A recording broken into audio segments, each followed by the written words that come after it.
Hey everyone, Gabriel from Gabriel's Hobby Studio here. Today I'm bringing the first video in a new series about thrift gaming and getting supplies for making gaming accessories from thrift stores or other reuse stores for a low price. What I have here on my table is a bunch of items that I've gotten from my local thrift store and my bulk buy reuse store, and a bunch of pieces that I've already taken apart and kept the pieces that I want to keep, and I've gotten rid of some of the ones I didn't.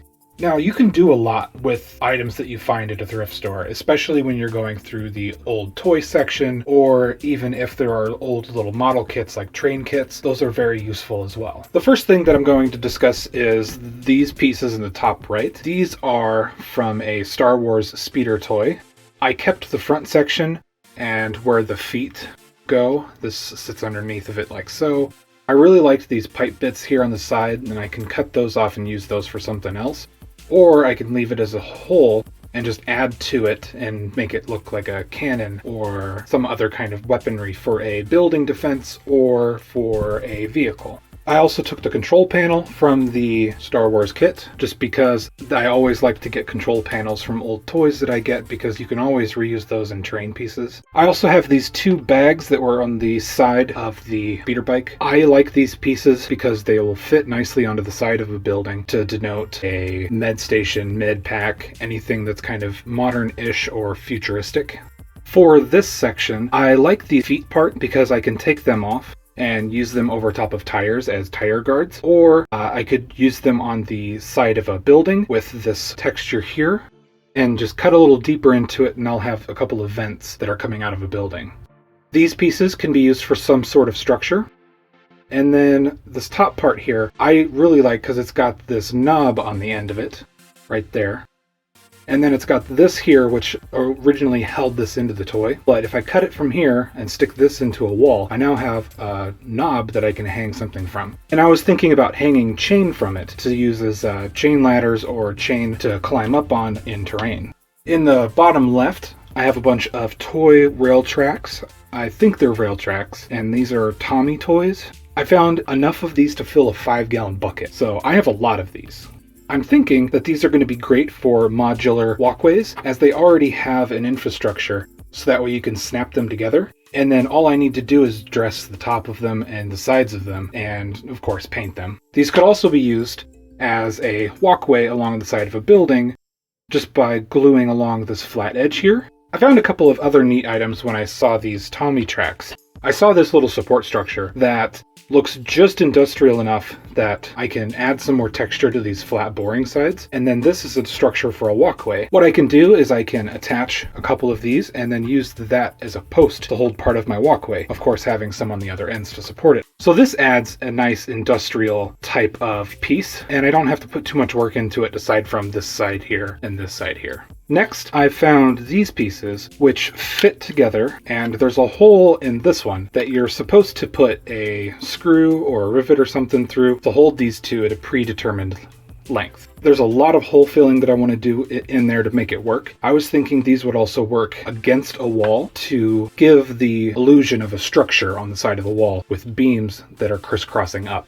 And then in that same area, I found this little engine piece that is probably going to be exactly what it looks like, is an engine or a generator of some kind that I'm going to throw down just as a terrain piece, just as sight blocking and something that the players can maneuver around. Now, down here in the bottom left, I have a bunch of these pieces here that are from toy cars, toy construction equipment, and a lot of the time they have these little boxes on the sides. Some of them have rolled up bags on the sides. Some of the military themed ones have little turrets on them. But what I'm excited for the most is these two pieces here. This piece in particular I like. I really like the crisscrossing structure of the lights here, and I have thermoplastic, so I'm going to be molding this shape to make more of them to use as wall lighting for some of my underground futuristic bunker style trains. And the same thing for these lights. However, I'm not too thrilled with these ones just because the ridges are so shallow. I'm not sure how well it's going to show up when I actually cast those pieces. And then the last piece over here is this that was on the back of a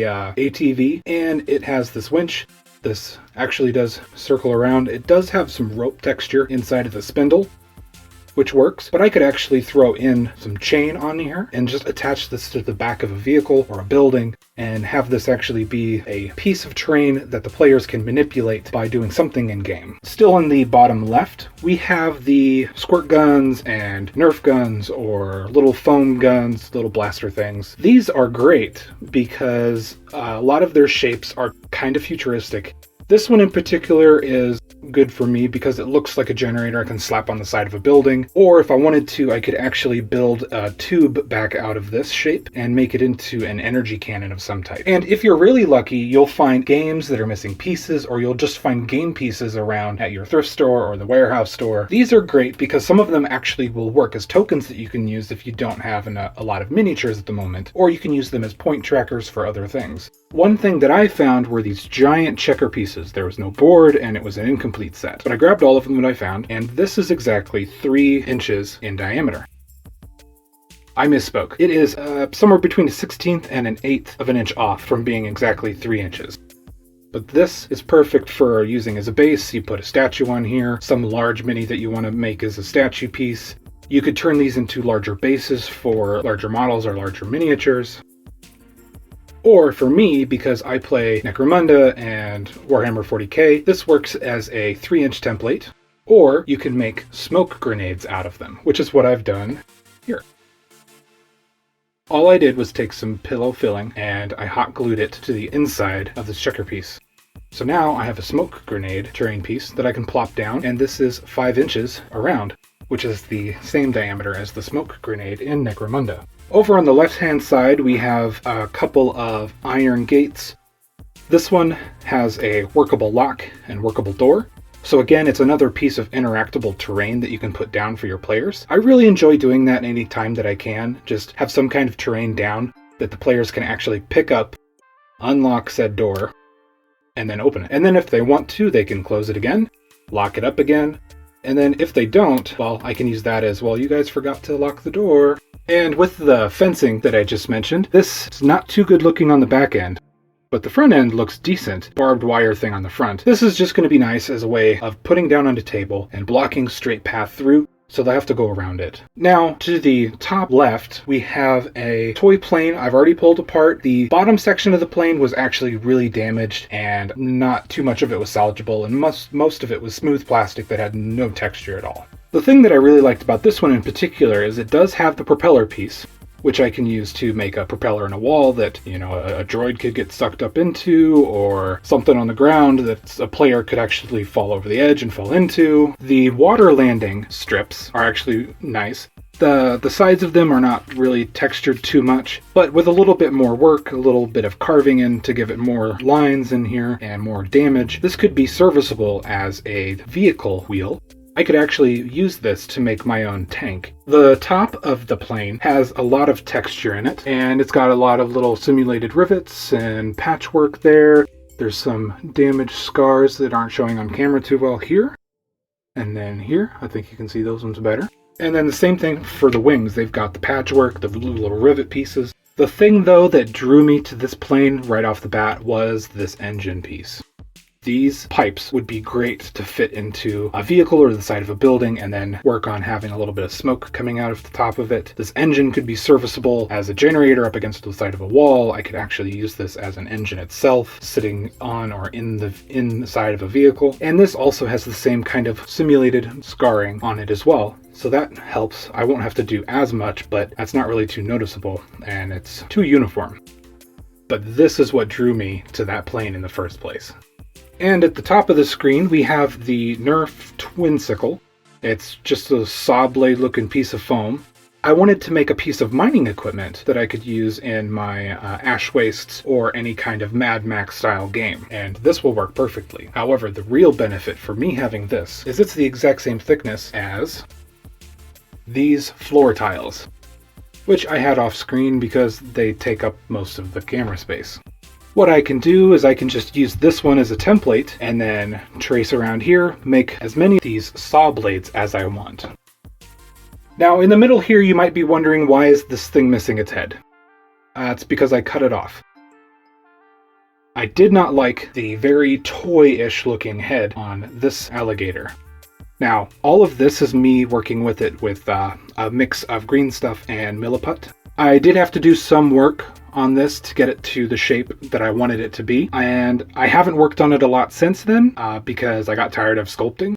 What I did to this was I cut the middle section out and I removed about an inch worth of space up front, and then I repositioned the front part of the body so it's leaning more up. I had to cut the tail off and eat and then freeze the tail so it'd be in this curled position.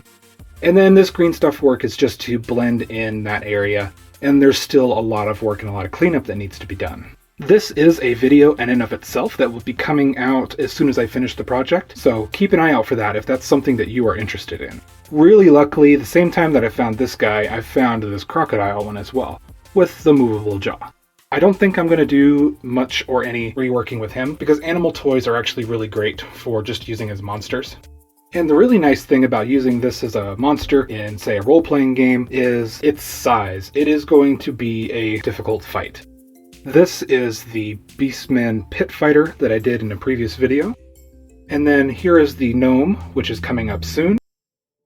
And the bear that I also did in a previous video, to give you a sense of scale. And as I said at the beginning of this episode, this is the first in a series of thrift hauls for thrift gaming, just kind of a walkthrough of what I've found and some of my ideas behind what I've gotten and why, and to provide an insight into looking at objects a little bit differently. You can take a bunch of these toys, like water guns, and turn them into something else, or pieces from toy cars for more modern games. And you can take and use these little toy animals that you get at the dollar store or at a thrift store. There is no limit to your creativity, and if you can see the potential in an item for it to be something else, then experiment with it. Think about what you can do with it. This speeder, I would not have initially thought that I would get any good-looking pipes off of it. Or I might not have thought about this being a cannon. And a lot of this stuff you can get super cheap. What you see on my table right here was about $3 to $5 because I didn't get a lot on that trip, and that warehouse store charges by the pound. Now, if you've done anything like this before, where you've taken an object, pulled it apart, and found pieces that you liked, or you did anything where you took something and then rearranged it, or you just essentially kit-bashed your own creation, then let me know how it went in the comment below. What was the potential that you found in that everyday object that you could turn it into something enjoyable for game night? If you enjoyed this content and you want to see more, please like the video, subscribe, and make sure to hit that bell icon so you can be notified when I post new content. As always, have fun, be creative, and happy hobbying.